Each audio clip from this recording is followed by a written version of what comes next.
Hey everyone, welcome to our channel Everything Jackson Real Estate. My name's Justin, I'm with the Rookie for Home team, and in today's video we're going to be going over the market update report for August of 2023 as it concerns North St. Johns County. So North St. Johns County is going to really run you about Rivertown all the way over to Ponte Vedra Beach and a little bit south towards Real Golf Village and Silverleaf. So definitely stay tuned because when I come back we're going to go over the data for this area. Alright, and we're back. So before we get started, don't forget to like this video, subscribe to our channel, and ring that bell so you get notified when we post more content like this in the future. So we are now going to go into and dive into the North St. Johns County market update for August 2023. Now this is going to include Rivertown, it's going to include Julington Creek, it's going to include Durbin, Aberdeen, it's going to include Nocatee, Ponte Vedra Beach, also areas such as Silverleaf and Real Golf Village. So really more of that North St. Johns County area that's been very popular in the past decade and a half, and some of those pockets like Nocatee, one of the best pockets to live in the state of Florida, based off some previous articles that have come out. So as we get started, we're going to dive into the pen to list ratio. What the pen to list ratio is, it's the amount of pendings in relation to the amount of listings from August for the market. And what you can see here is we had a 35.9% pending to list ratio. We had 930 sales pending, we had 1,664 homes available. That ratio is very strong, and it means that it's a very heavy seller's market right now, just because of the fact that even though there's a lot of homes on the market, a lot of them are also going under contract. For the area, it's currently being described as mildly active. Now when we take a closer look, we'll see here that homes in the $400,000 to $600,000 price point were the median when it comes to homes on the market for listings and homes that went pending. Now we also saw that the median list price for the area was $568,990, so $569. That's pretty common. Again, if we were diving into just Ponte Vedra Beach or Nocatee, you would probably see those numbers go up tremendously. But for the overall area, that's probably about what you would expect to see. Now, as we look at this graph, you're going to see here that really actually the majority of the homes are going to be under $1 million that were actually listed and also under contract. What you're going to see here is the properties for sale is going to outweigh the contracts pending. In situations where we see contracts pending outweigh properties for sale for certain areas, what that's going to tell us is it's a hyper seller's market for that price point. Now in this situation, it is a seller's market, but we're not in that hyper seller's market that you as a buyer would not want to see. Now we also see here we had a total of 3,425 contracts that closed in the last 6 months, with a median sold price of $519,000. The sold price median was $519,000. The list price was $569,000. Pretty good difference there. We'll be interested to see how that number comes up, which we'll see later in this video with the homes that sold in the past month. But it'll be very interesting to see how it progresses in the future as well. We also saw that homes in the $400,000 to $600,000 price range containing the highest number of sold listings. This is an area where $400,000 to $600,000 price point homes are going to be the majority, so that number is not surprising. We also saw the total of 716 homes failed to sell. They can fail to sell for different reasons.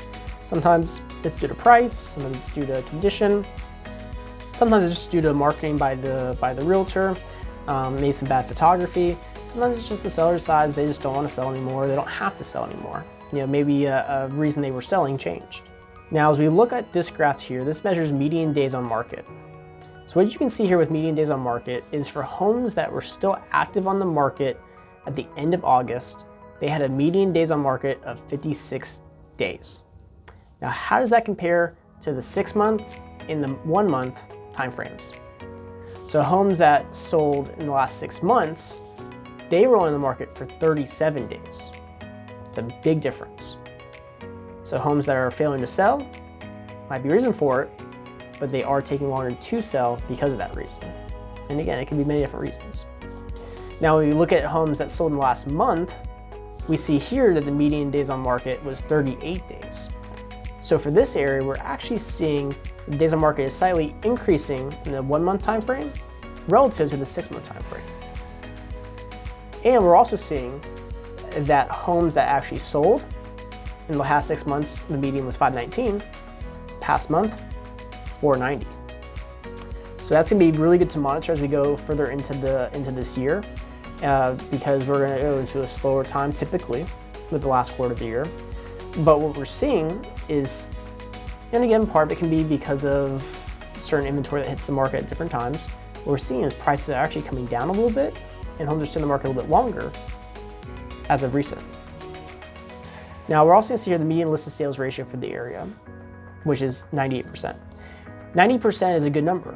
It's not a great number for you as a buyer, but it's a good number because what it tells you is it tells you that you can actually negotiate with a seller to some degree.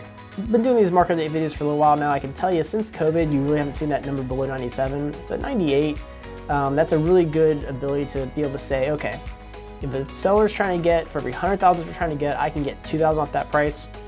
Whether if I just get it off the price or if I get it in concessions, it's good to know that you have that ability to negotiate that.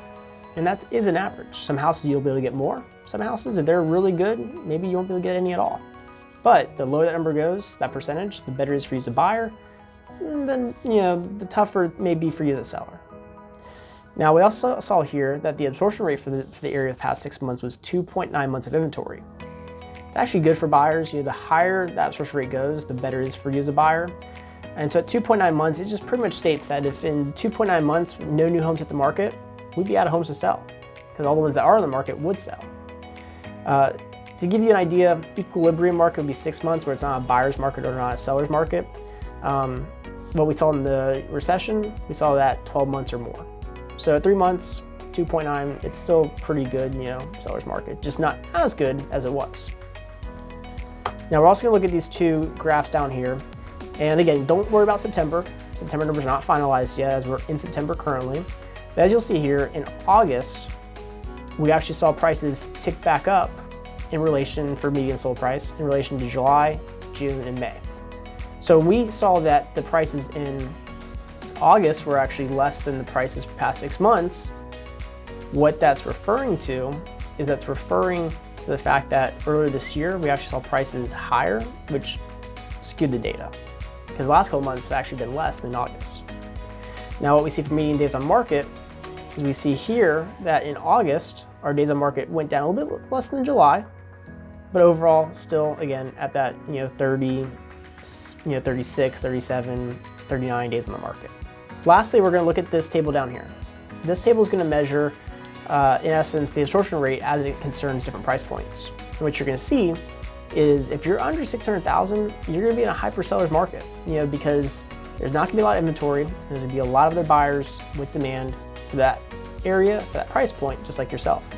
It means if you're a seller and you have a home in that price point of 600 or less, you should have plenty of options to choose from and be able to get the best price possible for your home.